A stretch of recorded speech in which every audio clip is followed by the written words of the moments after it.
Stanford University, another not so shoddy institution, they figured that California's unfunded pension liability, that's the debt, and it's a real debt just like any other debt, at $500 billion. That's a lot of money. And somebody has to pay for that because that's a senior debt. That's arguably the next debt that must be paid after Prop 98. So even before, and this is arguably because this will have to be argued in court, even before other debt obligations. So we're promising, or I shouldn't say we because I'm not promising any of these things. Our politicians are promising unsustainable levels of benefits to people that must be paid. So what are we seeing happening now that we're in a down economy? And also we're seeing with CalPERS with some of their bizarre investments, one of which I drove by coming out here. I came through Tracy, ever been to Mountain House? Yeah, the CalPERS thought it would be a good idea at the height of the housing bubble to borrow a bunch of money and build a massive housing development for people who I guess would commute however many hundreds of miles it is to here. And then it, what happened from there, they wrote off that in its entirety. So what's happening is CalPERS has to take riskier and riskier investments to try to make up for the pension promises that politicians have made. So I saw this in Orange County, and I've seen it throughout the state. What will happen is we'll base, how the pension funds work. The money is based, the return is based on a guess about how the investment will do, and often the rates of return are 7 3/4 or 8%, and of course we're not getting any sort of return like that right now, and so that means that the debt has gone up. So to make up for the debt, the pension funds have taken riskier investments because if they score big, they're able to backfill that debt and provide more benefits for the beneficiaries. If they don't work out so well, oops, taxpayers are stuck with the bill. What a great deal. So. Anyway, that's what we're seeing. So it's a huge problem. And one of the big problems is we're paying more and more for some of these services. Services, I put quote unquote, because I don't know about how many services we're getting from SEIU. But the purple-shirted folks, anywhere you go in Sacramento, they're out there. I don't know if they know what they want, but they want it really badly, and they're very loud about it. And they all seem to have bullhorns. I'll wear those stupid purple shirts. So anyway, so what we're doing though, we're paying more and more and getting less and less. In the city of Vallejo, which is bankrupt, they were paying police captains $300,000 a year. Now their average firefighter pay and benefit package in Vallejo is around $171,000 a year. It's $175,000 a year down in Orange County when I looked at the budget. And when the fire union chief, insisted that it wasn't true, I asked him to send me his fax number, and I'd send him the page from his own budget, which he never provided. Then he got mad at me for saying that I wrote that firefighters are paid for sleeping, and he got mad. I wanted to talk to my boss, and he said they're not paid for sleeping. He wants a correction. What's the correction? They're paid while sleeping. So I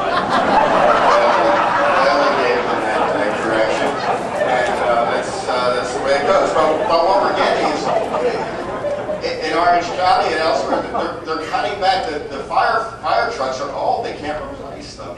And they said, well, we don't have the money. We need higher taxes. I'm like, but you spent all the money on paying benefit packages. Oh, that's from a different account. I see. That's how it works in private sector, too, I informed them. And in Vallejo, they cut 1/3 of their police force. So people who say that these kind of things are anti-police, wait a minute. They're cutting police positions. They reduced 1/3 of the workforce. And in Vallejo, it was a pretty good guess that you might need a cop on occasion. Or anywhere, that's fair enough. But we're cutting back, they are cutting back the level of police services. The officials in Vallejo warned the residents to use the 911 system judiciously because they're not sure that anyone can respond to it. And I actually had used the 911 system while driving by Vallejo. Believe it or not, it's true. But some car flipped over, and I called the 911 system, and I got the mouthiest, most argumentative person anyway, whatever. I believe them. I'll just put it that way. I believe completely that you should use the system judiciously. So they're cutting back on police services, and we're paying more. And for every public employee we're paying for 1 or 2 retirees.